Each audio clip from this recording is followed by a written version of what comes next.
di dalam sorga, Allah yang kami puji, kami sembah, kami muliakan di dalam nama Tuhan Yesus. Kami mengucap syukur Tuhan, kalau pada malam hari ini kami dapat berkumpul di Zoom Roni Suwono Bible Study. Ini bukan satu kekuatan kami, namun ini adalah satu kesempatan yang indah untuk kami belajar firman Tuhan. Tentunya kami selalu tahu Tuhan, firman Tuhan ini sering kami baca.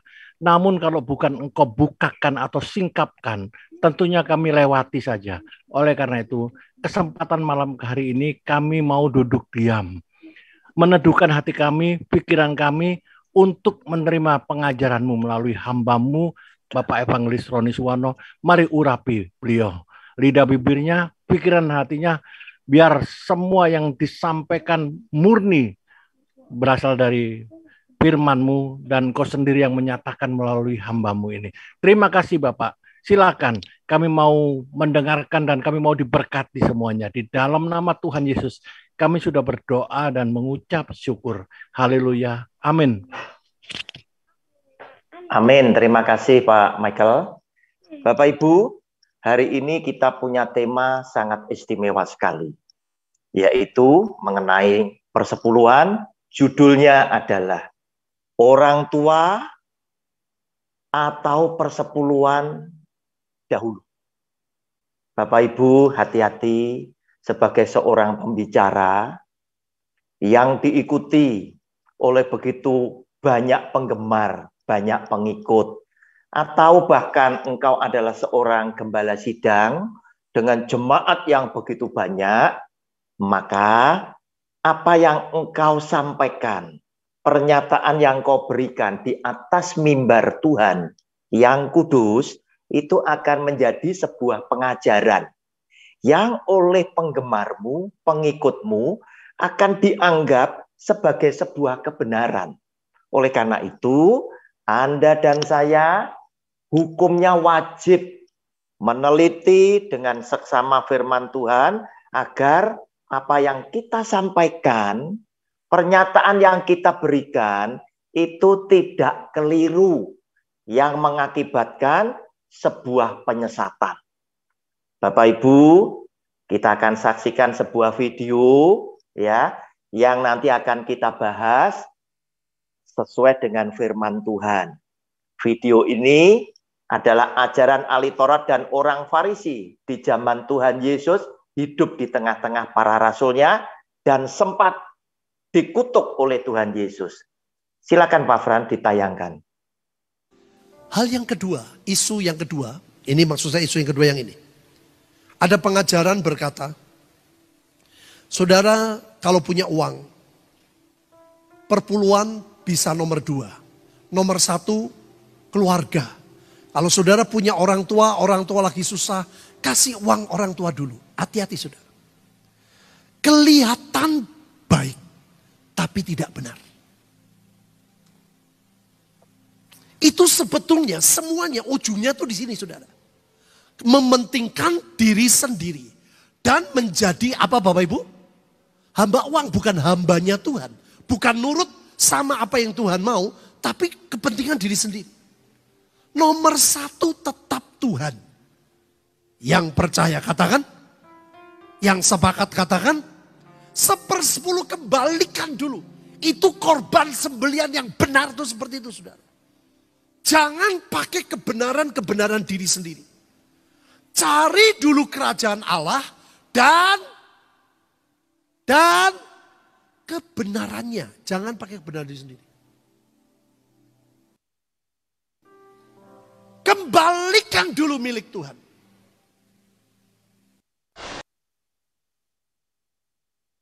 Bapak Ibu, satu khotbah yang dengan gaya berkhotbah itu sangat bagus.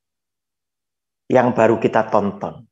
Tetapi jika nanti kita cross check dengan firman Tuhan, bahwa khotbah ini adalah khotbah yang disampaikan oleh ahli Taurat dan orang Farisi di zamannya Tuhan Yesus hidup di tengah-tengah para rasulnya, Dan pengajaran yang seperti di dalam video tadi adalah pengajaran yang sempat diprotes, dikutuk oleh Tuhan Yesus. Saudara, padahal disampaikan dengan begitu meyakinkan dan didukung dengan ayat-ayat tertentu agar supaya pendengarnya semakin yakin karena ada ayat yang meneguhkan. Saudara, nanti saya tunjukkan juga ayat yang dipakai untuk meneguhkan juga salah, begitu loh. Nah, saudara, seringkali orang berkata di dalam chat yang ada di dalam kolom komentar saya, mereka bilang, kenapa saya selalu mengkritisi orang lain? Saudara, anak Tuhan yang mengasihi Tuhan pasti tidak bisa diam ketika firman Tuhan itu diselewengkan.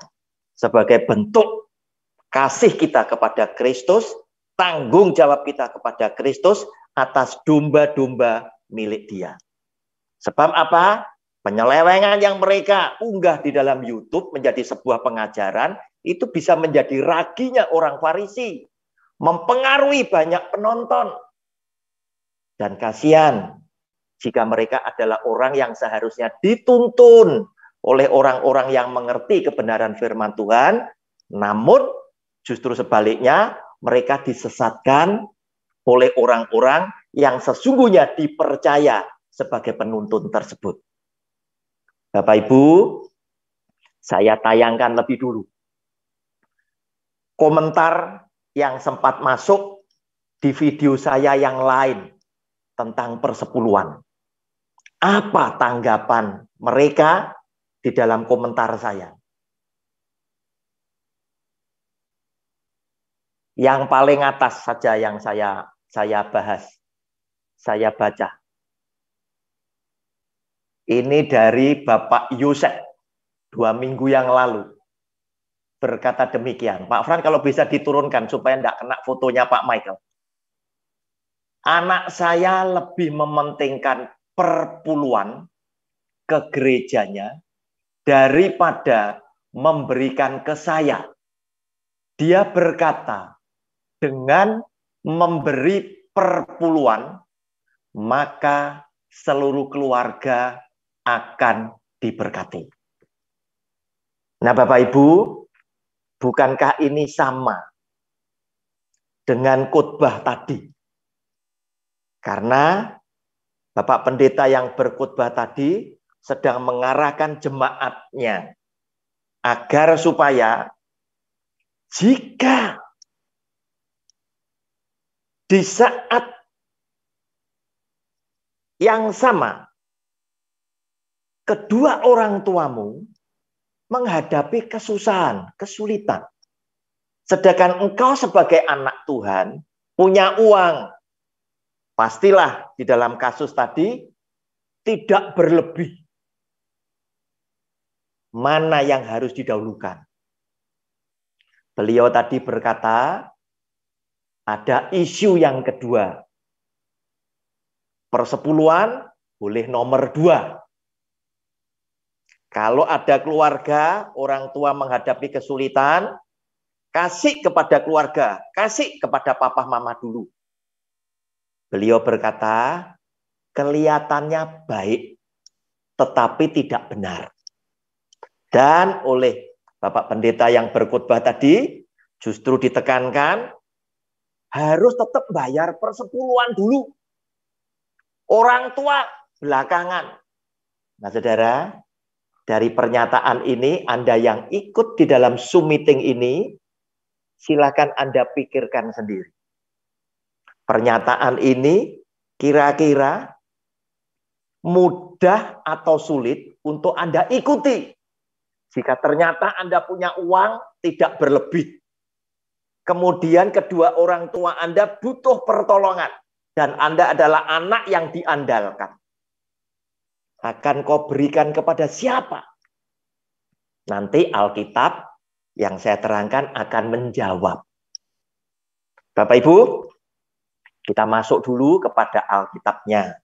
Tadi saya katakan bahwa ini adalah ajaran ahli Taurat dan orang Farisi di zaman Tuhan Yesus hidup di tengah-tengah para rasulnya, dan ajaran ini sempat diprotes, bahkan dikutuk oleh Tuhan Yesus.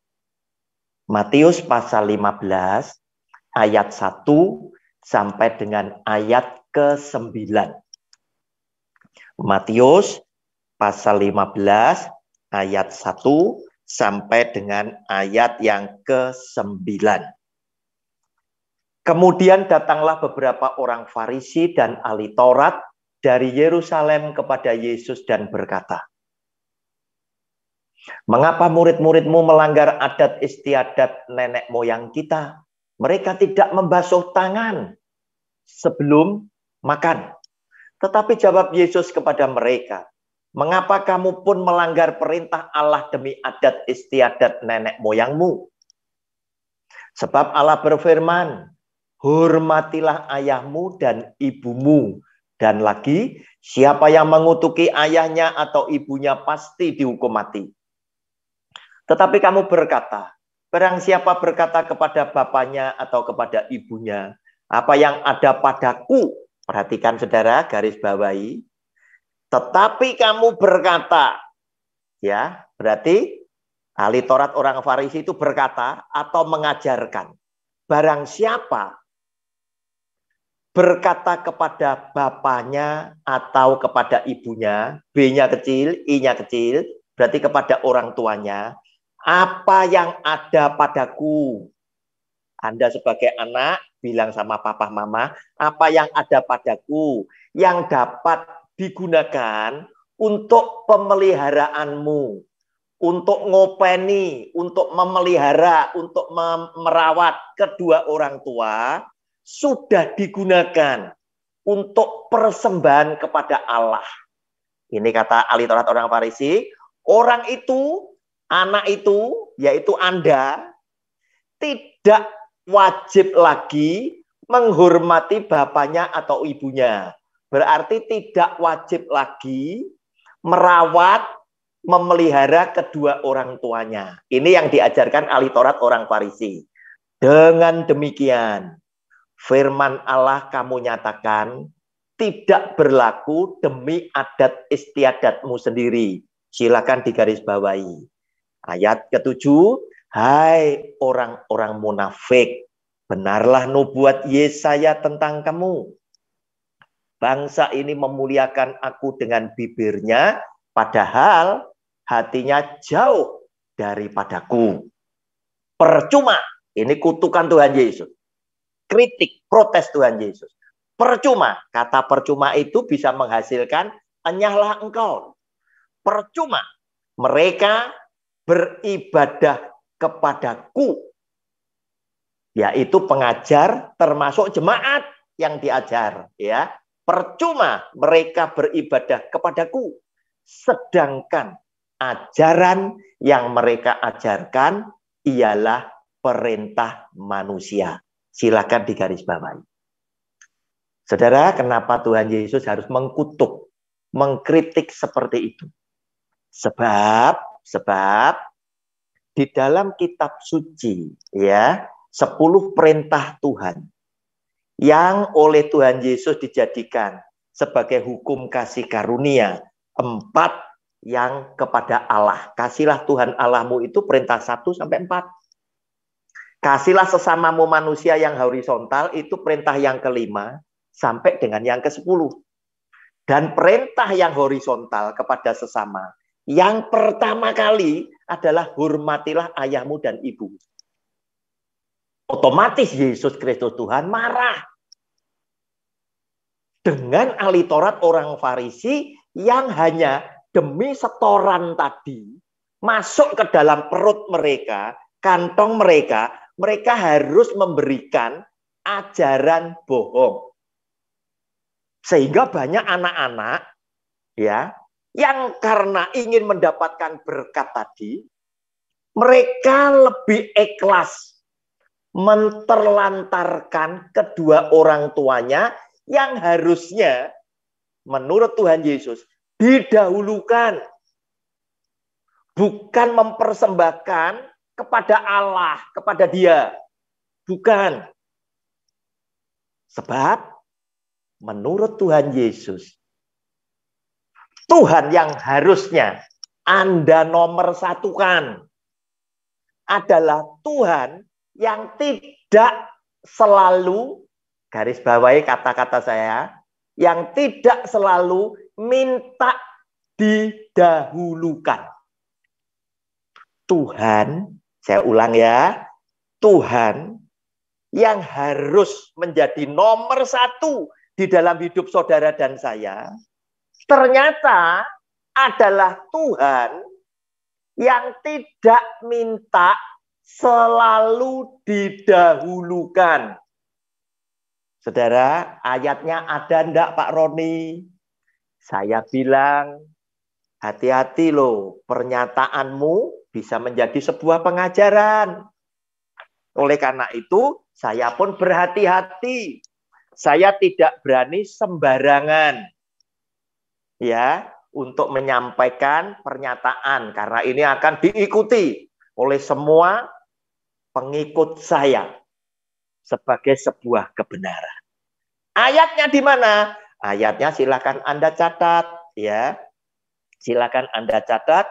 Yang pertama ada di Lukas pasal 10 ayat 25 sampai dengan 37 tentang orang Samaria yang murah hati. Lukas 10 25-37. Bapak Ibu, karena ini sebuah pengajaran, sebaiknya saya bacakan supaya Anda tahu yang dimaksud oleh Tuhan Yesus. Aku adalah Tuhan yang harusnya nomor satu di dalam hidupmu, tetapi aku juga adalah Tuhan yang tidak minta selalu didahulukan. Saudara lihat, saya cepat bacakan. Pada suatu kali berdirilah seorang ahli Taurat untuk mencobai Yesus, katanya, "Guru, apa yang harus kuperbuat untuk memperoleh hidup yang kekal?" Jawab Yesus kepadanya, "Apa yang tertulis dalam hukum Taurat? Apa yang kau baca di sana?" Jawab orang itu, "Kasihlah Tuhan Allahmu dengan segenap hatimu dan dengan segenap jiwamu dan dengan segenap kekuatanmu dan dengan segenap akal budimu, dan kasihlah sesamamu manusia seperti dirimu sendiri." Kata Yesus kepadanya, "Jawabmu itu benar, perbuatlah demikian maka engkau akan hidup." Tetapi untuk membenarkan dirinya, orang itu berkata kepada Yesus, "Dan siapakah sesamaku manusia?" Jawab Yesus, "Adalah seorang yang turun dari Yerusalem ke Yeriko. Ia jatuh ke tangan penyamun-penyamun yang bukan saja merampoknya habis-habisan, tetapi yang juga memukulnya, dan yang sesudah itu pergi meninggalkannya setengah mati. Kebetulan ada seorang imam." Perhatikan ini ya, mulai ya. Kebetulan ada seorang imam, katakan pendeta, yang akan mimpin ibadah mungkin. Turun melalui jalan itu, ia melihat orang itu, tetapi ia, imam itu tadi, melewatinya dari seberang jalan. Tidak berbuat apa-apa. Demikian juga seorang Lewi. Nah, ini Lewi adalah orang yang harus bekerja di bait Allah. Katakanlah majelis, atau Anda yang aktif melayani. Datang ke tempat itu, ketika ia melihat orang itu, ia melewatinya dari seberang jalan. Lalu datang seorang Samaria, ini adalah orang kafir, yang sedang dalam perjalanan ke tempat itu, dan ketika ia melihat orang itu, tergeraklah hatinya oleh belas kasihan. Ia pergi kepadanya lalu membalut luka-lukanya, sesudah ia menyiraminya dengan minyak dan anggur. Kemudian ia menaikkan orang itu ke atas keledai tunggangannya sendiri, lalu membawanya ke tempat penginapan dan merawatnya. Keesokan harinya ia menyerahkan 2 dinar kepada pemilik penginapan itu, katanya, "Rawatlah dia, dan jika kau belanjakan lebih dari ini, aku akan menggantinya waktu aku kembali." Siapakah di antara ketiga orang ini menurut pendapatmu adalah sesama manusia dari orang yang jatuh ke tangan penyamun itu? Jawab orang itu, orang yang telah menunjukkan belas kasihan kepadanya. Kata Yesus kepadanya, "Pergilah dan perbuatlah demikian."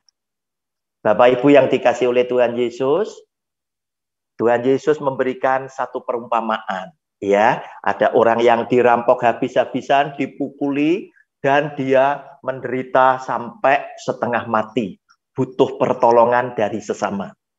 Ada imam lewat, Tapi imam itu tidak lakukan apa-apa. Mungkin imam ini sedang berpikir, aku mau melayani Tuhan. Jamnya ibadah, jamnya khotbah sudah mepet. Dia tidak melakukan apa-apa. Kemudian suku Lewi juga lewat. Dia juga melayani di bait Allah. Tetapi melihat orang yang sedang butuh pertolongan, dia juga tidak lakukan apa-apa. Mungkin dia juga sedang berpikir sama. Jamnya ibadah sudah hampir tiba. Kemudian datang orang kafir, yaitu orang bangsa Samaria. Dia merawat, dia turun dari kuda keledai tunggangannya, naikkan orang ini, dengan keledainya dia tuntun, dia jalan kaki, bawa ke penginapan, kasih minyak, kasih anggur, kasih duit. Kemudian dia masih berkata, nanti kalau aku pulang kembali, duit 2 dinar ini tidak cukup, aku akan ganti lagi. Bapak Ibu, kemudian Tuhan Yesus berkata, siapa di antara ketiga orang ini yang mengasihi, yang menjadi sesama? Jawab mereka, adalah orang yang ketiga yang menunjukkan kasih kepada sesama. Nah, saudara, lihat artinya apa? Yesus Kristus Tuhan ingin sampaikan buat saudara dan saya. Aku ini memang Tuhan yang harus kamu nomor satukan di dalam hidupmu. Tetapi aku bukanlah Tuhan yang selalu minta. Harus didahulukan. Nah, Tuhan Yesus memberikan acungan jempol kepada orang Samaria tadi. Artinya, dia menyalahkan imam dan suku Lewi. Harusnya kamu tolong ini dulu. Walaupun kamu nanti mungkin gagal datang ke bait Allah. Walaupun engkau gagal untuk tidak datang ke gereja. Tetapi orang ini yang sedang setengah mati ini, kamu dahulukan. Aku belakangan saja. Saudara, tentunya Anda akan bertanya. Kenapa Tuhan bisa katakan seperti itu? Sebab ada bacaan yang mendukungnya. Dia yang adalah Tuhan, dia yang adalah firman yang hidup, telah berkenan menjelma sebagai manusia. Dan Tuhan yang maha mulia, yang maha agung itu berkenan menyatakan dirinya kepada saudara dan saya sebagai salah satu saudaraku yang paling hina ini. Kita tayangkan Matius 25 ayat 35 sampai dengan 40. Sebab ketika aku lapar, kamu memberi aku makan. Ketika aku haus, kamu memberi aku minum. Ketika aku seorang asing, kamu memberi aku tumpangan. Saudara perhatikan kata aku itu selalu A-nya huruf besar ya. Ketika aku telanjang, kamu memberi aku pakaian. Ketika aku sakit, kamu melawat aku. Ketika aku di dalam penjara, kamu mengunjungi aku. Maka orang-orang benar itu akan menjawab dia. D-nya besar, artinya Tuhan. Katanya, Tuhan, bila manakah kami melihat engkau lapar dan kami memberi engkau makan? Atau haus dan kami memberi engkau minum? Bila manakah kami melihat engkau sebagai orang asing dan kami memberi engkau tumpangan? Atau telanjang dan kami memberi engkau pakaian? Bila manakah kami melihat engkau sakit atau dalam penjara dan kami mengunjungi engkau? Ayat 40 menjadi kunci jawabannya yang meneguhkan Lukas pasal 10 ayat 25 sampai 37 tadi. Dan raja itu akan menjawab mereka, aku berkata kepadamu, sesungguhnya segala sesuatu yang kamu lakukan untuk salah seorang dari saudaraku yang paling hina ini, kamu, garis bawahi saudara, telah melakukannya untuk aku. A-nya huruf besar. Nah, saudara yang dikasih oleh Tuhan, sehingga ketika seandainya Anda dan saya, imam dan suku Lewi tadi menolong orang yang sedang dirampok habis-habisan dan sedang menderita setengah mati tadi, sesungguhnya engkau sudah lakukan kepada aku A-nya huruf besar, yaitu Tuhan Yesus. Sehingga dengan demikian, klop dengan apa yang saya katakan tadi, bahwa Tuhan Yesus adalah Tuhan yang harus kita nomor satukan. Tetapi Dia yang berkenan menjelma sebagai manusia, sebagai umat ciptaannya sendiri, dengan kerendahan hati Tuhan Yesus, Dia menyatakan dirinya kepada saudara dan saya sebagai salah seorang dari saudaraku yang paling hina ini. Sehingga Dia berkata kepada saudara dan saya, aku adalah Tuhan yang memang harus nomor satu di dalam hidupmu, tetapi aku juga adalah Tuhan yang tidak minta selalu didahulukan. Sebab ketika engkau mendahulukan sesamaku, sesama saudaraku yang paling hina ini, yang sedang menderita tadi, sesungguhnya engkau sudah melakukannya untuk aku, hanya huruf besar, yaitu Tuhan Yesus. Bapak Ibu, kita tayangkan lagi video tadi. Kita akan bahas ayat peneguhan yang diberikan oleh pendeta yang berkhotbah tadi. Saya tunjukkan kesalahannya. Hal yang kedua, isu yang kedua, ini maksud saya isu yang kedua yang ini. Ada pengajaran berkata, saudara kalau punya uang, perpuluhan bisa nomor 2. Nomor 1, keluarga. Kalau saudara punya orang tua lagi susah, kasih uang orang tua dulu. Hati-hati saudara. Kelihatan baik, tapi tidak benar. Itu sebetulnya semuanya ujungnya tuh di sini saudara. Mementingkan diri sendiri. Dan menjadi apa Bapak Ibu? Hamba uang, bukan hambanya Tuhan. Bukan nurut sama apa yang Tuhan mau, tapi kepentingan diri sendiri. Nomor 1 tetap Tuhan. Yang percaya katakan. Yang sepakat katakan. 1/10 kembalikan dulu. Itu korban sembelian yang benar tuh seperti itu saudara. Jangan pakai kebenaran-kebenaran diri sendiri. Cari dulu kerajaan Allah dan kebenarannya. Jangan pakai kebenaran diri sendiri. Kembalikan dulu milik Tuhan. Bapak Ibu, sudah paham ya?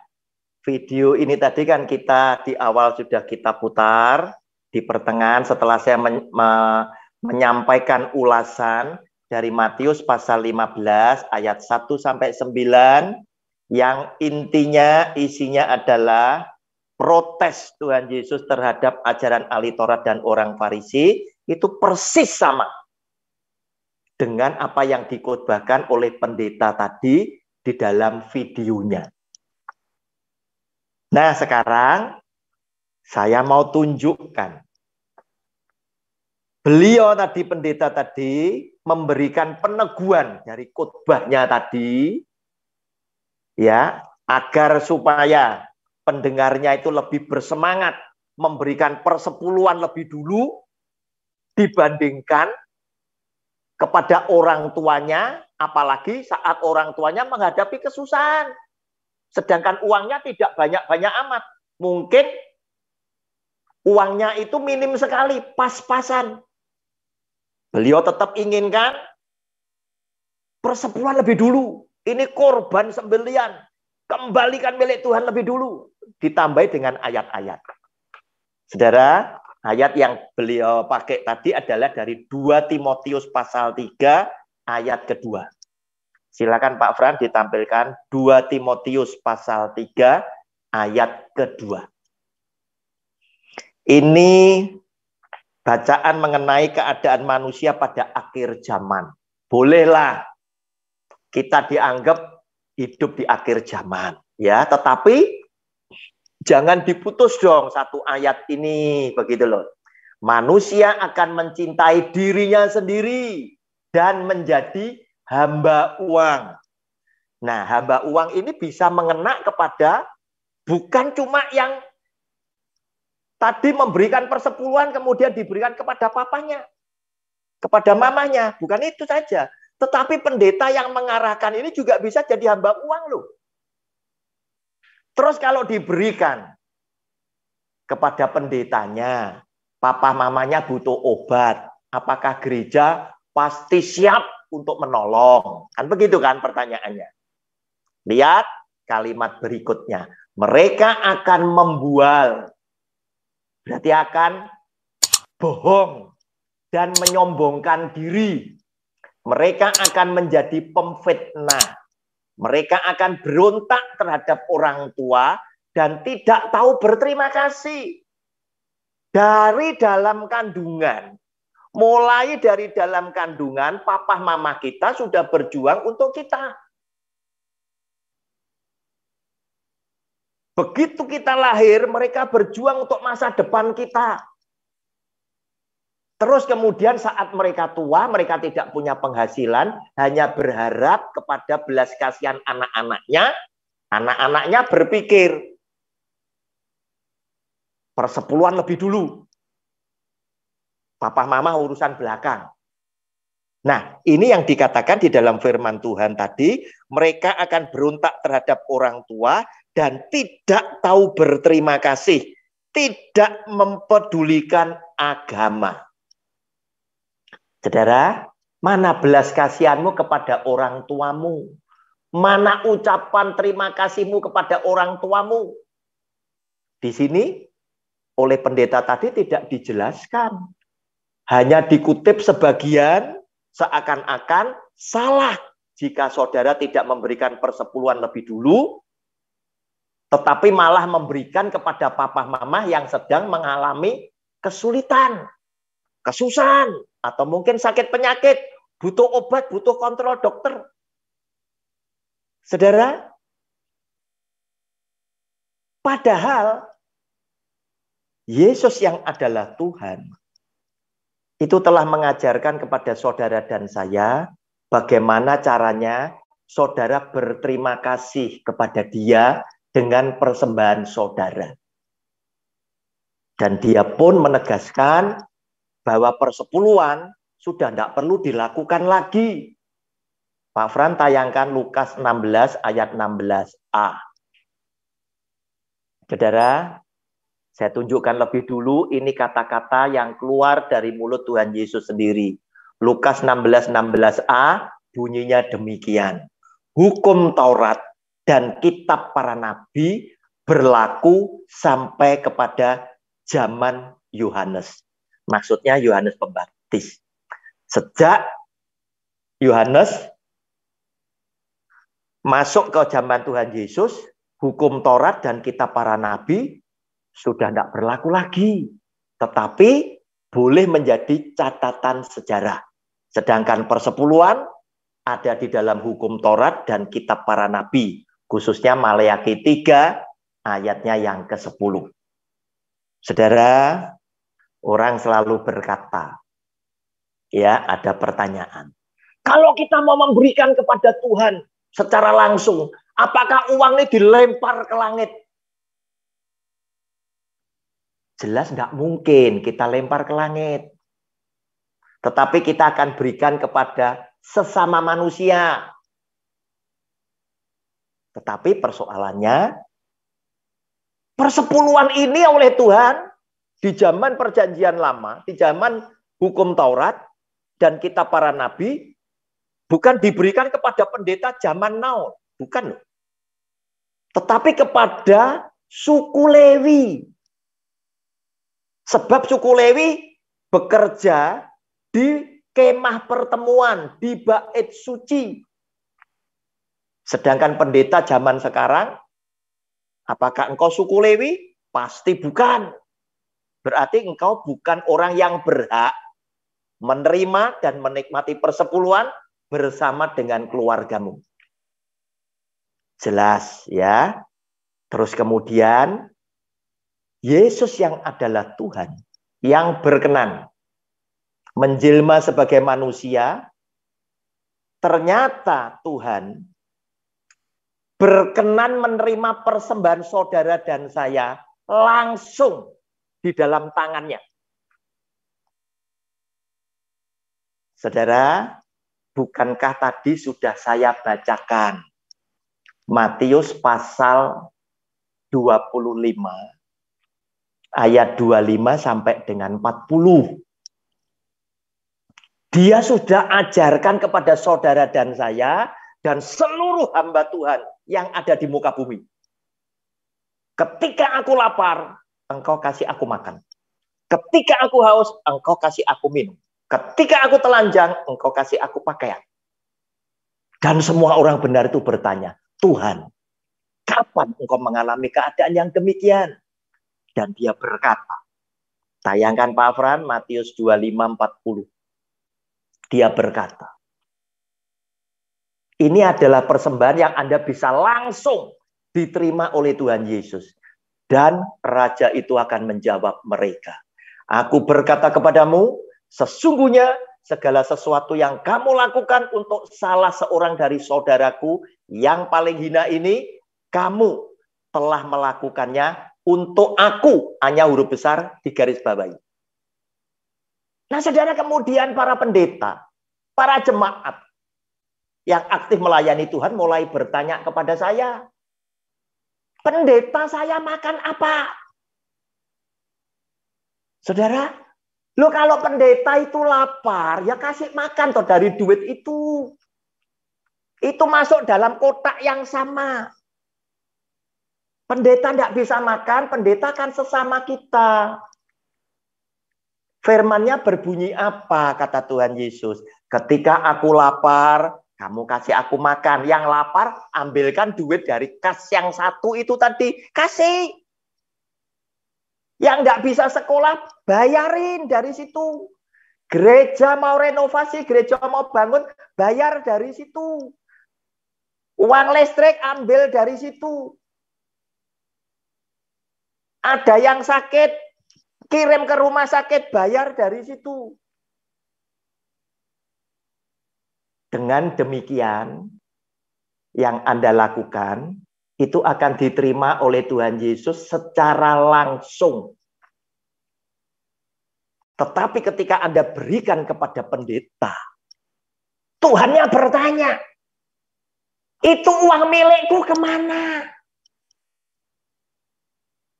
Kenapa harus manusia yang menikmati? Kan harusnya ke aku. Sebagai pemilik hidupmu. Semua yang ada di dalam hidupmu adalah milikku. Dan Tuhan sudah menyatakan diri kepada saudara dan saya. Aku, Tuhan, adalah yang lapar. Yang haus. Yang telanjang. Yang sakit. Yang sebagai orang asing. Yang ada dalam penjara, itu aku. Saudara, saya hanya menunjukkan isi Alkitab, ayat-ayatnya.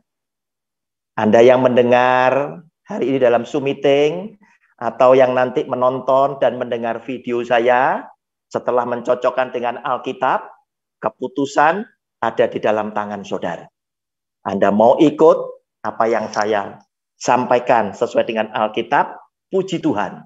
Anda tidak mau ikut, risiko ditanggung masing-masing. Sebab keselamatan pribadi lepas pribadi. Tuhan Yesus memberkati Anda bersama dengan keluarga, sebagaimana Tuhan Yesus sudah memberkati saya bersama keluarga. Amin. Bapak Ibu, saatnya tiba, kita akan masuk kepada sesi tanya jawab. Silakan Bapak Ibu yang akan bertanya, langsung buka mic-nya, langsung bersuara. Mic dari peserta yang lain yang sedang tidak berbicara, senang jika ditutup. Silakan siapa yang mau bertanya lebih dulu. Ada Pak Beni Susanto, Pak Damai Dalio, Pak Effendi, Pak Michael, Bu Joy, Bu Yoce, Pak Yoce, Bu Wani Sarjono, silakan siapa yang mau bertanya. Ada Pak Joko, Pak Welihu, silakan. Pak Januel.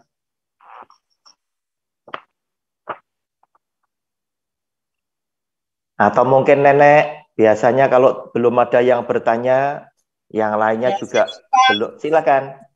Silakan Bu Joy. ya, selamat malam semuanya. Terima kasih. Malam. Malam Ini Bu Joy. ini dilema ya Pak, dilema. Ya, dilema apa Bu? Ya. Kenapa dilema? Ya. Saat ini yang menjabarkan kan Pak Roni ya, tidak mempunyai sidang ya kan. Ini Ya. yang biasa yang mengembar-gemborkan perpuluhan itu semua hamba Tuhan yang mempunyai gereja, mempunyai sidang jemaat, Pak. Ya. Itu udah jelas itu, karena gembala Ya. saya juga begitu.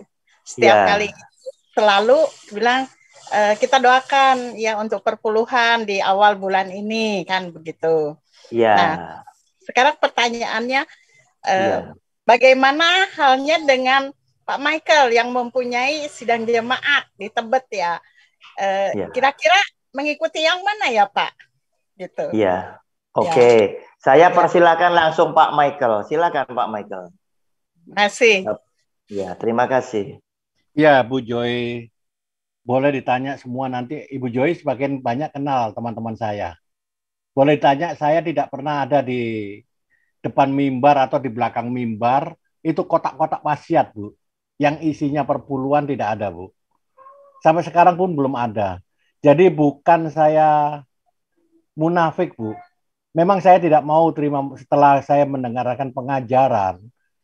Itu yang salah, saya pendam, Bu. Dulu memang saya dari kecil memang terkontaminasi dengan orang-orang ini. Saya juga seperti tadi kesaksian hamba Tuhan tadi khotbahnya, lebih dulu memberikan kepada orang tua. Itu memang tertransfer dari diri saya. Itu mendarah daging. Tapi setelah saya mengerti firman, saya mulai paham dan saya akan stop perpuluhan. Dan saya juga tidak minta perpuluhan.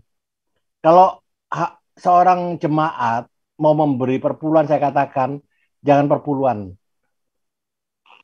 Berikan dengan ucapan syukur atau persembahan yang lain lah. Namanya jangan persembahan kasih. Persembahan kasih boleh. Begitu Ibu Joy. Terima kasih. Boleh Ibu tanyakan kepada setiap teman-teman saya, jemaat saya.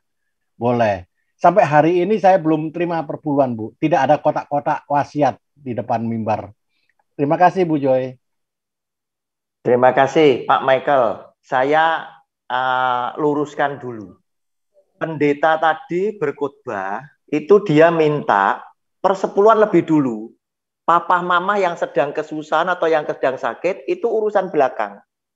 Itu khotbahnya yang diprotes, dikutuk oleh Tuhan Yesus di ayat 9. Ya, tadi mungkin Pak Michael salah berbicara.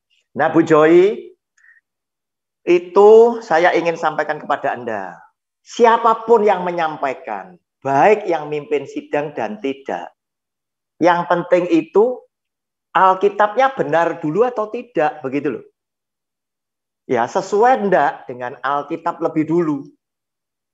Menurut saya persepuluhan sudah enggak perlu dilakukan lagi. Sebab saya lebih percaya dengan apa yang dikatakan Tuhan Yesus di Lukas 16:16 bahwa hukum Taurat dan kitab para nabi berlaku sampai dengan zamannya Yohanes, titik. Sudah itu aja saya pegang. Nah, kemudian Tuhan Yesus mengajarkan cara kita berterima kasih kepada Dia ternyata bisa diterima oleh Dia secara langsung. Walaupun bukan uang dilempar ke langit. Sebab Dia menyatakan diri kepada Anda dan saya dengan penuh kerendahan hati. Tuhan yang maha agung, yang maha mulia, berkenan menjelma sebagai manusia dan menjadi yang lapar, yang haus, yang telanjang, yang sakit, yang dipenjara. Itu aku, kata Tuhan Yesus. Sehingga persoalannya sederhana. Berani tidak semua gereja yang di depan ada kotak persepuluhan ditulisi Maliaki 3 ayat 10 itu diganti dengan Matius 25 ya 35 sampai 40. Sehingga uang yang masuk di situ adalah bukan milik pendeta dan keluarganya. tetapi milik semua orang yang terlibat di dalamnya, yang menghadapi kesulitan, yang lapar. Itu bukan cuma keluarga pendeta saja, bisa banyak keluarga. Yang haus bisa juga banyak keluarga dan lain sebagainya. Yang jelas, sarana untuk menyampaikan terima kasih dan diterima langsung oleh tangan Tuhan Yesus sudah disediakan. Tergantung sekarang, Anda hamba Tuhan Yesus atau Anda hamba Mammon. Itu yang jadi persoalan. Demikian Bu Joy, ada yang lain yang belum terjawab atau sudah? Ya, berarti bisa... Pak, kalau begitu perpuluhan jangan dipegang oleh pendeta, harus bendahara gereja untuk dipergunakan. Misalnya ada diakonia, ya orang jemaat yang miskin, itu banyak jemaat yang tidak tercover oleh gereja, yang tidak terperhatikan gitu Pak. Itu mungkin baru bisa dibilang uang perpuluhan itu untuk Tuhan, bukan untuk pendeta. Kalau dipegang pendeta sendiri masuk ke kantongnya pendeta, tetapi kalau dipegang oleh bendahara gereja bisa dipergunakan untuk yaitu diakonia mungkin begitu. Oke, ya sudah Pak. Ya Bu Joy, bentar Bu Joy. Oke. Ibu selalu menyebut persepuluhan. Menurut Ibu persepuluhan itu perlu dilakukan atau tidak sih? Ayo, Pak Fran. Sebab Pak Fran, saya bentar. ini masih itu Pak, sebab di gereja saya tuh masih ditantang perpuluhan disediakan ke depan Pak. Sebentar Bu Joy, Ibu baca ini ya, Lukas 16 ayat 16. Ibu lebih percaya dengan pendeta yang manusia atau Tuhan yang sudah menyelamatkan Anda? Baca silakan. Hukum Taurat dan kitab para nabi berlaku sampai kepada zaman Yohanes, dan sejak waktu... Sudah Bu, cukup sampai 16a saja. Hukum Taurat dan kitab para nabi berlaku sampai kepada zaman Yohanes. Persepuluhan itu masuk hukum Taurat, Ibu. Ya. Maleaki itu nabi. Nah, kalau situ ngutip perpuluhan Maleaki 3 ayat 10, itu masuk hukum Taurat yang ada di kitab para nabi. Nah, Ibu tinggal percaya yang mana? Nah, percaya kepada Tuhan Yesus yaitu mendengar firman-Nya dan melakukan. Nah, banyak orang masih selalu pakai istilah persepuluhan. Padahal persepuluhan kata Tuhan Yesus tidak perlu. Ibu baca lagi ya, Efesus pasal 2 ayat 15a. Silakan Pak Fran. Efesus, ini Rasul Paulus, silakan Ibu. Sampai dengan koma. Saya baca. Silakan. Iya Bu Joy, supaya Ibu lengket. Gak jelas Pak, kudu kacamata. Ya, ambil kacamata bisa. Oke, saya bacakan ya. Ya Pak, makasih. Sebab dengan matinya huruf besar Tuhan Yesus sebagai manusia, ia huruf besar telah membatalkan hukum Taurat dengan segala perintah dan ketentuannya. Silakan siapa yang silakan yang membaca tadi, silakan. Ini kitab suci yang masih sering tidak dipercayai oleh jemaat. Jemaat lebih percaya kepada pendeta yang adalah manusia. Padahal Anda bangga juga kepada Petrus dan Yohanes yang berkata di depan sidang agama tadi, harusnya kami setia, takut kepada manusia atau takut kepada Allah. Nah, itu kan mestinya jadi pegangan kita kan. Ya. Ternyata masih banyak jemaat yang takut. Anda ubah dengan kasih. Itu kan sudah diajarkan. Urusan Anda mau 1%, 3%, 5%, 10%, 50%, 100%, silakan. Tetapi jangan pakai lagi istilah persepuluhan. Sebab ketika Anda pakai istilah persepuluhan, tanpa sadar Anda mengakui Anda melakukan hukum Taurat di dalam hidupmu. Dan resikonya adalah Galatia 3 ayat 10 sampai 13. Silakan Pak Fran ditayangkan, saya bacakan. Resikonya adalah ini. Ini dari Rasul Paulus. Yang Anda percayai karena Rasul ini hebat dalam bahasa roh. Tetapi dalam persepuluhan, Anda tolak Rasul Paulus ini. Karena semua orang yang hidup dari pekerjaan hukum Taurat berada di bawah kutuk. Sebab ada tertulis, terkutuklah orang, garis bawahi, yang tidak setia melakukan segala sesuatu yang tertulis dalam kitab hukum Taurat. Maksudnya apa? Hukum Taurat itu ada 613. Kalau Anda cuma lakukan satu, Anda terkutuk. Dan bahwa tidak ada orang yang dibenarkan di hadapan Allah karena melakukan hukum Taurat adalah jelas karena orang yang benar akan hidup oleh iman. 12. Tetapi dasar hukum Taurat bukanlah iman, melainkan siapa yang melakukannya akan hidup karenanya. Yang melakukan 613. Ayat 13. Kristus telah menebus kita dari kutuk hukum Taurat dengan jalan menjadi kutuk karena kita. Sebab ada tertulis, terkutuklah orang yang digantung pada kayu salib. Nah, setelah Galatia 3 ayat 13 tadi, maka Rasul Paulus muncul pengajaran Efesus 2 ayat 15. Dengan matinya dia di atas kayu salib, dia telah membatalkan hukum Taurat dengan segala aturan dan ketentuannya. Itu tadi supaya apa? Kita tidak hidup di bawah kutuk hukum Taurat. Ya, Nah, demikian. selesai, Pak. Ya, iya. Makanya Ibu, jangan pakai istilah itu tadi. Kalau ada orang kasih saya, Pak Roni, ini persepuluhan saya. Saya kan tidak pernah terima. Kadang itu dipaksa-paksa. Saya akan ngomong, Bu, jangan bilang persepuluhan. Tetapi bilang pakai istilah persembahan kasih.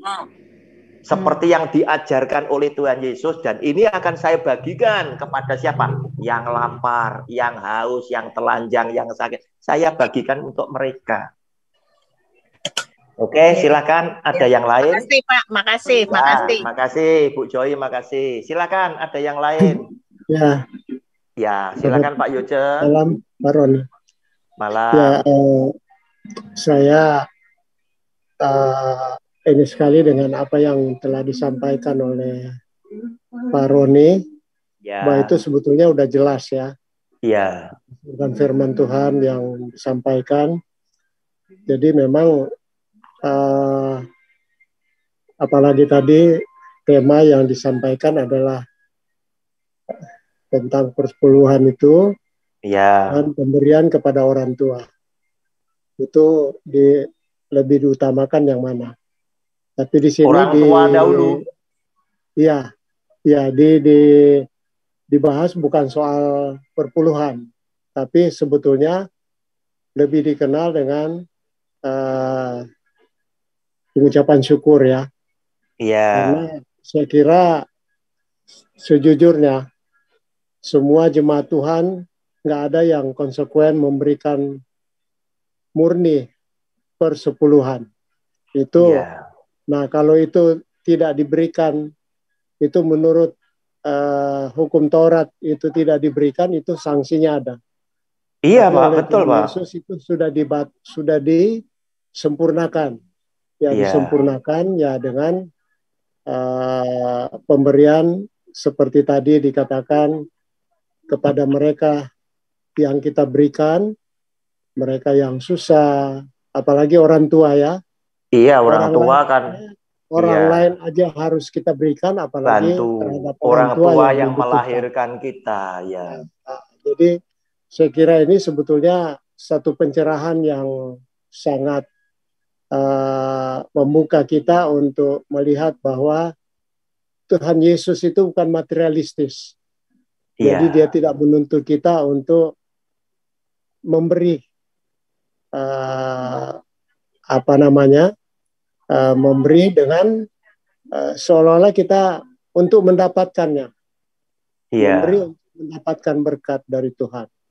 Jadi kita memberi itu, pemahaman saya adalah karena Tuhan sudah lebih dulu memberi. Kalau Tuhan tidak beri, kita tidak mungkin bisa memberi. Nah, soal khotbah tadi, itu buat saya itu sadis fanatik. Itu alam pikiran saya pun itu nggak bisa masuk. Karena dia kalau saya baca lengkap, itu firman Tuhan itu sebetulnya bukan begitu maksud dari, bukan disinggung soal ini perpuluhan itu, tapi pemberontakan itu.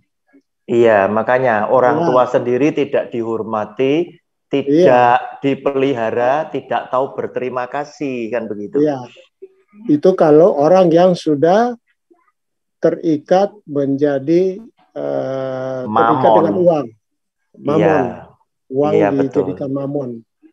Nah, jadi saya sangat ini sekali dengan uraian-uraian, dengan nas-nas Alkitab yang diberikan, supaya kita sebetulnya ini harus menyadari benar bahwa pemberian kepada Tuhan itu bukan kita lihat dari materinya, tapi dari hati. Jadi pemberian kepada Tuhan dari hati. Dan kepada sasarannya, Pak. Iya. Kepada sasarannya. Iya. Dan memang kalau seperti Ibu Joy bilang tadi, tentu masing-masing gereja punya tata cara ya, punya aturan. Kalau kayak gereja kita kan itu pendeta tidak pernah memegang uang. Jadi itu dikelola oleh majelis jemaat. Jadi bahkan kalau ada apa-apa pun itu dibahas di dalam pengeluaran apa semua. Kita itu di sana juga ada diakonia, ada apa semua, membantu mereka yang sekolah, membantu. Jadi uang itu bukan kita berikan kepada Tuhan seperti tadi yang Pak Roni bilang itu dilempar ke atas seolah-olah ini buat Tuhan. Bukan, tapi diberikan melalui gereja dan gereja yang menyalurkan, membantu mereka yang membutuhkan, mereka yang diperlukan pendidikan, diberi diakonia, yang perlu obat, kebutuhan obat-obatan. Kita juga buka klinik di gereja untuk membantu mereka. Jadi saya sangat berterima kasih karena Pak Roni sudah memberikan ini, dan itu khotbah yang tadi itu, itu buat saya itu pendeta jasnya aja itu saya kira itu jutaan tuh. Betul Pak, mahal sekali. Jutaan, mahal itu saya lihat. Jadi, ya Pak Yoce, terima kasih. Terima kasih Pak Roni untuk pencerahannya. Ya, terima kasih Pak Yoce. Ya Pak Roni. Sebetulnya, oke sebentar. Sebetulnya kita itu bisa tahu pembicara ini hamba Tuhan atau hamba mamon. Cirinya apa? Kalau pembicara ini hamba Tuhan, pasti dia banyak membicarakan Tuhannya. Dia akan banyak bicara fokus kepada Kristus, penderitaannya, kematiannya, kebangkitannya, dan segala kasih sayangnya. Karena apa? Dia hambanya Tuhan, dia bangga dengan Tuhannya, dia bicara tentang Tuhannya. Tetapi kalau dia adalah hamba mamon, dia akan bicara fokus kepada mamon. Karena apa? Dia bangga kepada tuannya. Terima kasih Pak Yoce.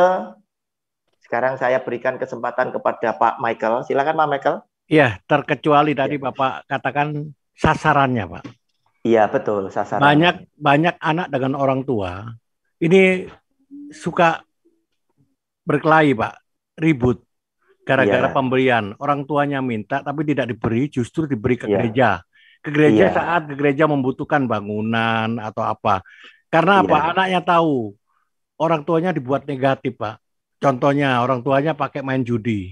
Nah, ini menurut Bapak bagaimana? Apakah bagaimana kalau orang tuanya seperti itu? Terima kasih, Pak. Terima kasih. Kita lihat kepada firman Tuhan aja. Ulangan pasal 5 ayat 16. Ya, kita kembali kepada firman Tuhan. Ya. Hormatilah ayahmu dan ibumu seperti yang diperintahkan kepadamu oleh Tuhan Allahmu, supaya lanjut umurmu dan baik keadaanmu di tanah yang diberikan Tuhan Allahmu kepadamu. Di sini tidak ada yang disyaratkan oleh Tuhan, bahwa orang tuamu yang menyenangkan hatimu, orang tuamu yang bisa membanggakan engkau, orang tuamu yang berperilaku baik dan benar. Tidak ada. Tetapi dia tetap bilang, hormatilah apapun keadaan orang tuamu. Hormatilah. Itu perintah. Dan kepada anak-anak yang seperti ini, disediakan 2 janji berkat langsung. Lanjut umurmu, keadaanmu baik. Itu oleh Tuhan. Nah, sekarang pertanyaannya, gimana kalau orang tuanya, itu tadi, sering dipakai untuk judi? Enaknya dikasih atau tidak? Anda tetap harus kasih uang pemeliharaan kepada dia, itu wajib, sebab kata hormatilah itu tadi, bukan cuma Anda mengangguk-ngangguk. Bukan. Tetapi Anda berkewajiban membawa mereka pulang ke surga dengan bibir tersenyum. Sehingga kita tetap punya kewajiban untuk memberikan kepada orang tua macam apapun dia. Tetapi boleh juga Anda sedikit kontrol, juga memberikan nasihat. Pak, jangan dipakai untuk judi. Papa beli untuk makanan berapapun aku kasih. Papa beli untuk pakaian berapapun aku kasih. Bahkan seringkali anak-anak yang baik dan benar, papanya belum minta pakaian, dia sudah belikan pakaian, dia sudah belikan sandal, dia sudah belikan sepatu. Nah, demikian Pak Michael, orang tua tidak pernah dikatakan oleh Tuhan orang tua yang baik dan benar, tidak. Tetapi apapun keadaan orang tuamu, termasuk yang mengecewakan atau termasuk yang menyakiti hati ibumu. Demikian Pak Michael, terima kasih. Jadi kasih Tuhan itu tanpa syarat ya Pak Roni? Ya, kasih Tuhan itu tanpa syarat Ibu. Ya, khususnya ketika dia mati di atas kayu salib, itu justru untuk kita yang berdosa. Tetapi nasihat firman Tuhan, jangan kamu berbuat dosa lagi sehingga menyalibkan Kristus untuk kedua kalinya. Kita harus berterima kasih dengan berusaha hidup baik dan benar. Mendengar firman Tuhan dan melakukan firman Tuhan. Itu salah satunya.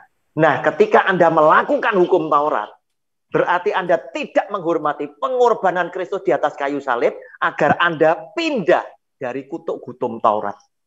Itu yang seringkali saya protes persepuluhan. Saya itu kasihan dengan kalian. Kalau Anda nanti terkutuk bagaimana? Karena Anda melakukan salah satu hukum Taurat yaitu persepuluhan. Nah, pendeta yang terima persepuluhan mulai buat khotbah baru.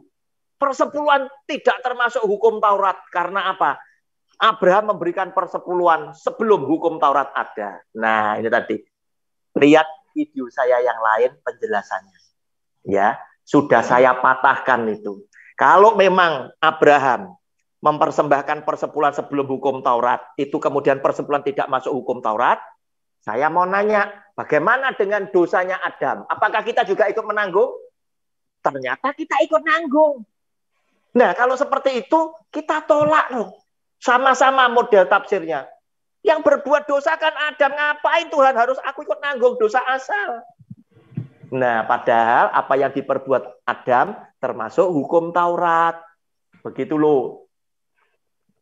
Oke, saya sekarang beri kesempatan. Pak Cundwi, ini ahlinya hukum Taurat. Silakan Pak Cundwi, barangkali ada yang mau ditambahkan. Silakan Pak.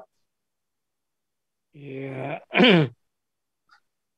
ya pada dasarnya memang hukum Taurat itu adalah sudah digenapi oleh Tuhan Yesus. Jadi kita tidak perlu lagi melakukan hukum Taurat. Nah, kita harus tetap berpegang kepada perkataan Tuhan. Seperti Lukas 16 ayat 16a, Efesus 2 ayat 15a, dan banyak lagi masih. Karena hukum Taurat itu berfungsi hanya sebagai pelatih sampai Kristus datang. Itu di dalam Galatia 3 ayat 24 sampai 25. Coba tolong Pak Michael. Oke. Silakan ditayangkan Pak Michael yang baca, Pak.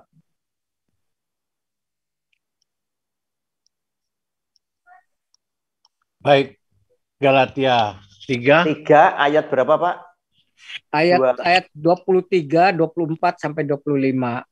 23 sampai 25. Baik, firman Tuhan Galatia 3 ayat 23 berbunyi demikian. Sebelum iman itu datang, kita berada di bawah pengawalan hukum Taurat dan dikurung sampai iman itu telah dinyatakan. Ayat 24. Jadi hukum Taurat adalah penuntun bagi kita sampai Kristus datang, supaya kita dibenarkan karena iman. Sekarang iman itu telah datang, karena itu kita tidak berada lagi di bawah pengawasan penuntun. Amin. Ya, jadi begitu. Hukum Taurat ini hanya berfungsi sebagai penuntun sampai Kristus datang. Nah, setelah Kristus datang, hukum Taurat tidak diperlukan lagi, karena kita sudah iman itu, yaitu Kristus itu sudah datang. Jadi kita tidak berada di bawah pengawalan lagi, karena hukum Taurat itu berfungsi sebagai pengawal, sebagai penuntun sampai Kristus datang. Itu jelas sekali kan? Nah, jadi kita itu nggak perlu lagi harus tunduk di bawah hukum Taurat, tapi kita harus hidup di bawah kasih, karena Tuhan Yesus bilang bahwa segala hukum Taurat itu berpusat kepada hukum kasih, yaitu kasih kepada Allah dan kasih kepada sesama. Terdapat dalam Matius pasal 22 ayat 36 sampai ke 40. Boleh dibacakan, Pak? Oke. Matius 22 36 sampai 40. 22:36. Guru, hukum manakah yang terutama dalam hukum Taurat? Lanjut. Jawab Yesus kepadanya, kasihlah Tuhan Allahmu dengan segenap hatimu, dan dengan segenap jiwamu, dan dengan segenap akal budimu. Itulah hukum yang terutama dan yang pertama. Dan hukum yang kedua, perhatikan, yang sama dengan itu, ialah kasihlah sesamamu manusia seperti dirimu sendiri.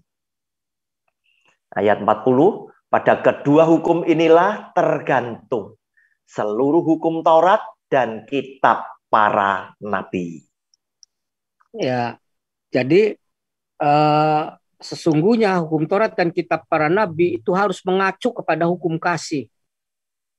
Karena hukum kasih itulah inti daripada hukum Taurat. Jadi setelah intinya hukum kasih itu dimunculkan, maka kita tidak perlu lagi kepada hukum Taurat lagi. Seperti dalam Roma pasal 13 ayatnya yang ke-8 sampai 9 sampai 10 lah. Roma 13 ayat 8. Janganlah kamu berhutang apa-apa kepada siapapun juga, tetapi hendaklah kamu saling mengasihi. Sebab barang siapa mengasihi sesamanya manusia, ia sudah memenuhi hukum Taurat. Karena firman, jangan berzina, jangan membunuh, jangan mencuri, jangan mengingini, dan firman lain manapun juga sudah tersimpul dalam firman ini, yaitu kasihlah sesamamu manusia seperti dirimu sendiri. 10. Kasih tidak berbuat jahat terhadap sesama manusia, karena itu kasih adalah kegenapan hukum Taurat. Ya, jadi maksudnya kita tidak berhutang itu, kita tidak mempunyai kewajiban apapun terhadap terhadap orang-orang, karena dengan kita melakukan hukum Taurat, dengan kita melakukan hukum kasih, berarti kita sudah menggenapi hukum Taurat. Nah, hukum jangan membunuh, jangan berzina, dan hukum lain manapun juga itu sudah tersimpul di dalam kasihilah sesamamu manusia seperti dirimu sendiri. Itu adalah yang dibacakan ayat 9 itu adalah hukum yang terdapat di dalam 10 hukum itu. Jadi 10 hukum itu sudah tergenapi oleh hukum kasih. Nah, kemudian kasih itu tidak berbuat jahat kepada siapapun, karena kasih adalah kegenapan dari hukum Taurat. Karena dengan kita melakukan perbuatan kasih, berarti dengan sendirinya Taurat itu sudah terakomodir, sudah tergenapi ya perbuatan kasih kita. Yaitu saja. Oke, terima kasih Pak Cundi. Barangkali ada yang lain, silakan. Ada Pak Wiliho. Silakan Pak Wiliho, Pak Januel, silakan Pak Januel sudah buka mic.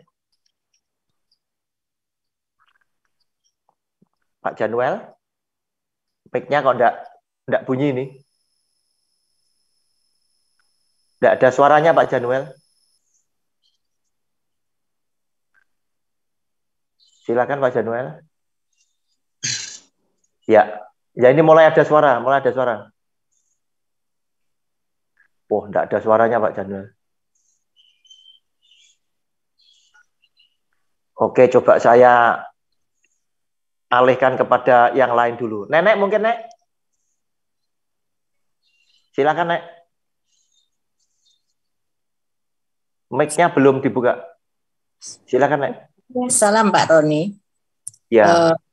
Shalom. Saya tidak bertanya karena penjelasannya Pak Roni memang sudah jelas dan itu ya, terima kasih. Itu memang alkitabiah. Yang saya mau ngomong cuma tentang khotbah dari video tadi.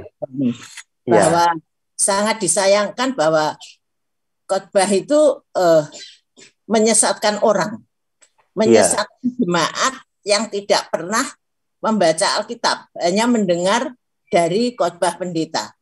Karena dia mengambil ayat yang sebenarnya bukan untuk persembahan. Ayat yang dia ambil mencari dulu supaya cukup, banyak cukup, bukan mencari uang. Nah, dia katakan bahwa perpuluhan itu harus dikembalikan, itu uangnya Tuhan. Saya sampai bingung, mana Tuhan punya uang? Itu uangnya dunia. Kita tahu bahwa uang itu di dunia. Cuma Tuhan memberikan jalan jikalau segala sesuatu yang kita butuhkan itu melalui dunia ini. Karena dunia ini kan sudah diserahkan kepada Adam dan Hawa untuk dikelola. Sehingga kita sebagai turunannya, memang kita segala sesuatu itu ada di dunia ini dan harus kita cari. Namun sebagai anak Tuhan, Tuhan bilang akan aku cukupi.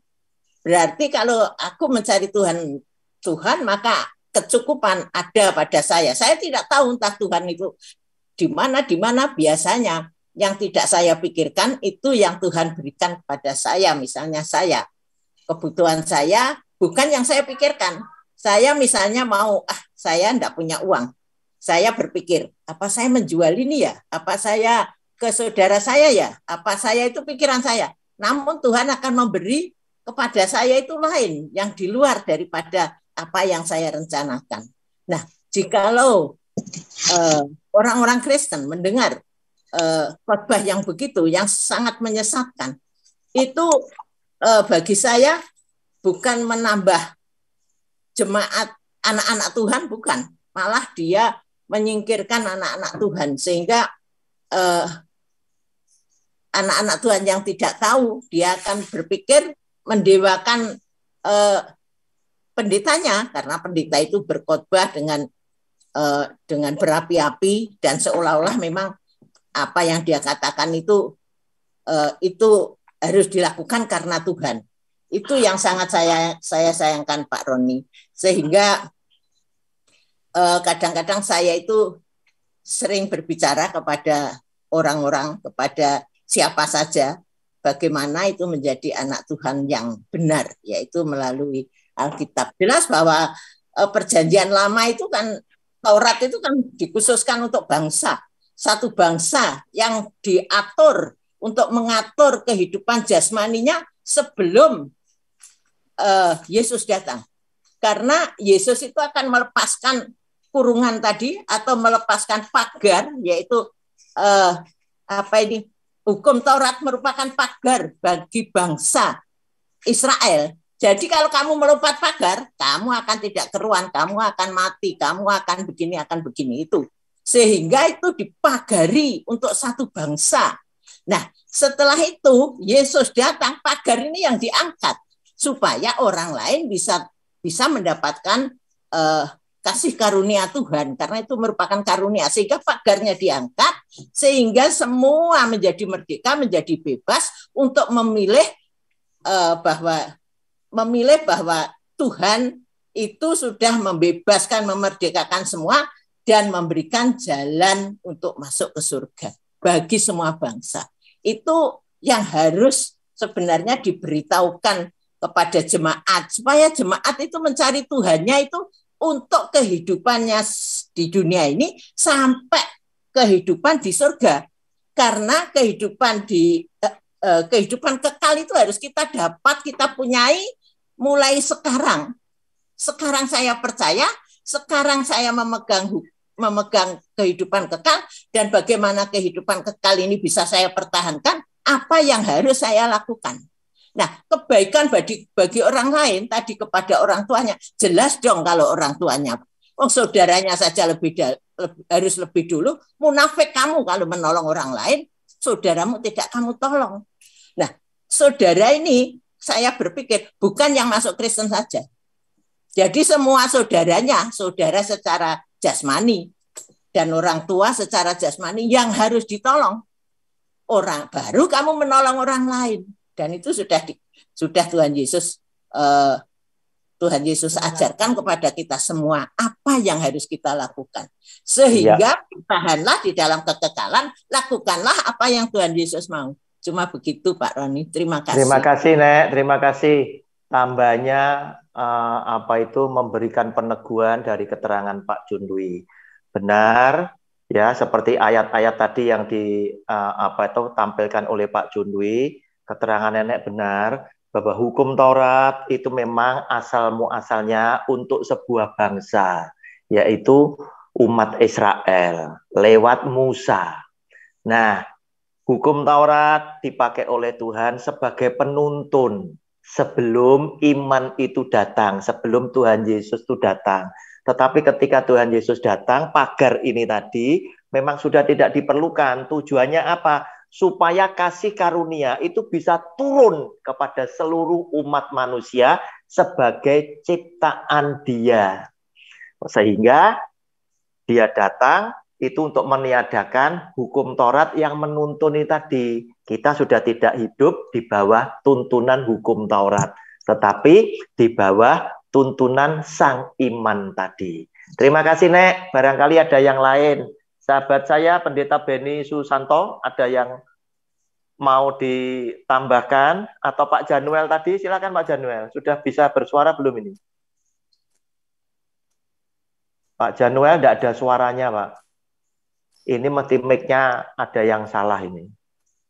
Silakan ada yang lain Pak Welihu, silakan. Iya Pak. Silakan Pak Welihu. Silakan ya, Pak. Dikasih kesempatan. Ya. Cuman saya gini ya, kadang-kadang saya melihat itu ada beberapa gereja atau kita sebutnya gereja atau denominasi gitu. Mari kita angkat perpuluhan kita seperti kayak parade gitu. Apa? Ya. Seperti itu. Apakah itu alkitabiah, Pak? Menurut saya. Iya, jadi kalau kita adalah orang yang percaya kepada Tuhan Yesus, ya apa yang dilakukan oleh Tuhan Yesus, Pak, itu yang kita lakukan.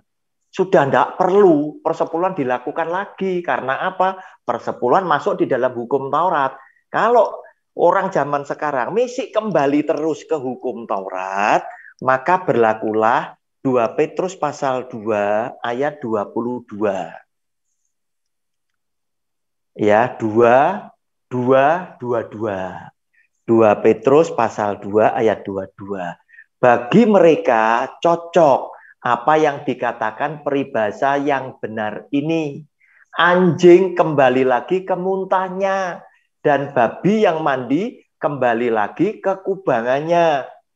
Wong kamu loh, kalau ditanya, kamu kalau mau selamat, kamu ikut mana?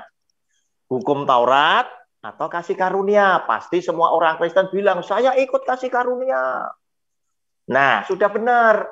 Loh, tapi kenapa begitu soal duit, kamu harus balik lagi di persepuluhan? Berarti balik lagi, mundur lagi.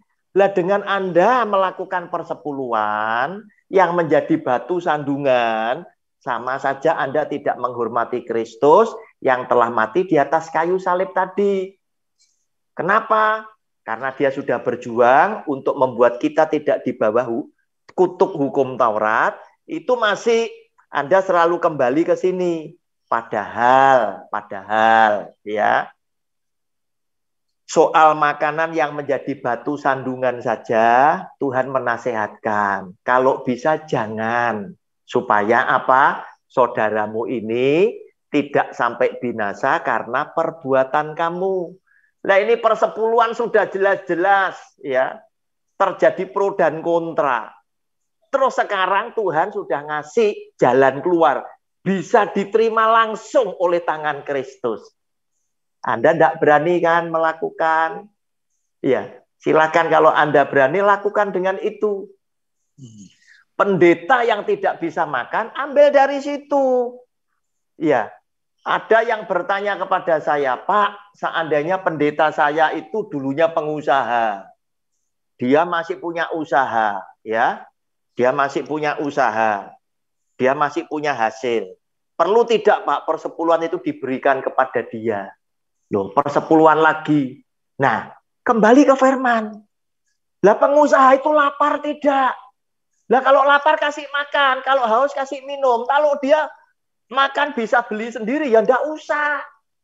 Orang melayani itu Anda baca di dalam Alkitab. Yesus Tuhan disertai oleh perempuan-perempuan tadi, ya. Salah satunya bendaharanya Herodes itu ikut loh di dalam melayani Tuhan Yesus. Mereka melayani Tuhan dengan apa? Baca itu. Dengan harta mereka. Berarti yang disebut melayani Tuhan adalah hati kita yang mau berkorban untuk Kristus karena kita sedang bersyukur Tuhan sudah menyelamatkan kita bersama keluarga. Bukan saya melayani untuk nanti pulang bawa duit ke rumah. Bukan itu. Lihat itu perempuan-perempuan yang melayani. Mereka mempersembahkan hartanya untuk melayani pekerjaan Kristus. Demikian Pak Beli. Iya Pak, makasih. Untuk pencerahannya, sepengetahuan saya sih, kalau kita melayani kita tidak dapat tidak dapat apa-apa. Tapi kalau kita bekerja, baru kita dapat. Betul Pak, itu yang betul. Tidak berharap apa? Kalau kita melayani tidak berharap apa-apa. Iya, betul Pak. Apalagi bahkan kita torok kalau tidak salah. Betul, saya setuju. Sebab apa? Ketika Anda, apalagi yang dari full gospel kan kebanyakan kan para pengusaha. Ketika Anda melayani, Anda akan berkorban.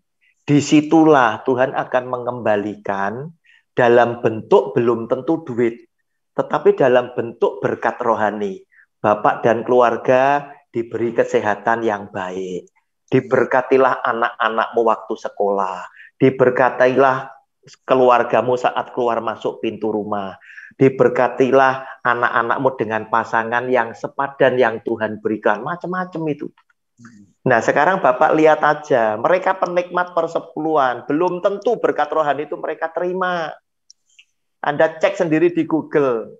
Silahkan Anda cek. Jangan pendeta-pendeta kecil seperti saya, seperti Pak Beni Susanto yang hidupnya di desa, di Google tidak masuk. Ya, yang gede-gede, Anda cek itu keluarga mereka bagaimana. Apa kasus yang ada di sana, nanti kan kelihatan semua. Nah, pertanyaannya, masa Tuhan ngasih upah keliru? Kalau mereka adalah orang benar yang melayani, masa keliru upahnya?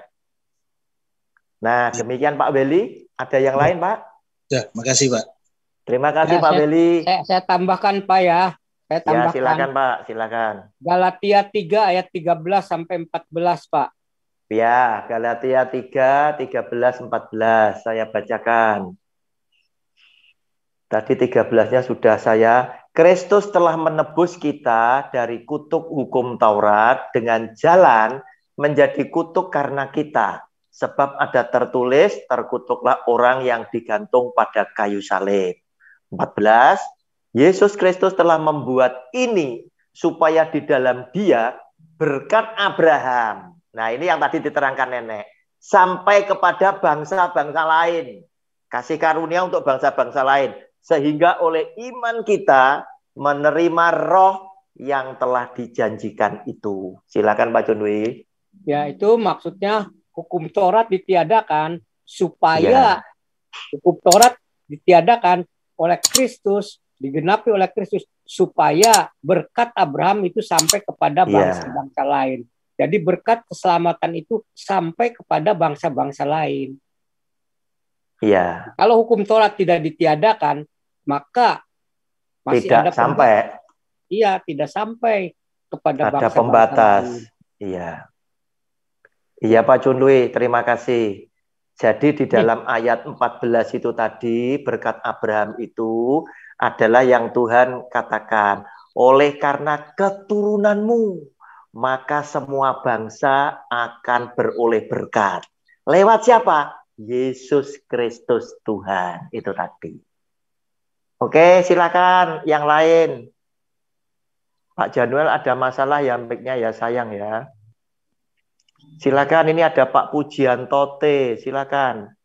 Siapa yang mau bertanya? Bu Wani Sarjono, Bu Maria, Bu Wijirahayu, Bu Yeni dari Madiun, Bu Elizabeth Hasugian, silakan. Bu Emi Suweknyo Kediri, silakan.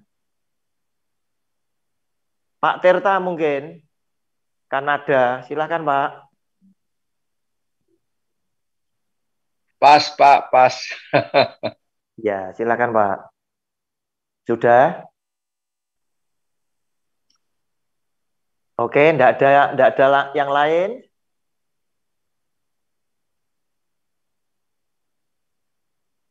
Kalau enggak ada, mungkin kita bisa akhiri. Pak Fran, kita naikkan satu pujian. Selesai pujian ini, saya mohon Pak Beni Susanto menaikkan doa penutup, kemudian saya naikkan doa Bapa kami sekaligus doa berkatnya. Silakan Pak Fran, satu pujian menutup perjumpaan kita.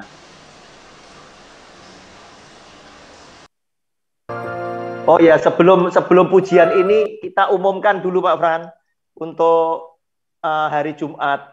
Sebelum pujian ini untuk hari Jumat tanggal 22 kita punya acara ngobrol santai dengan akal sehat.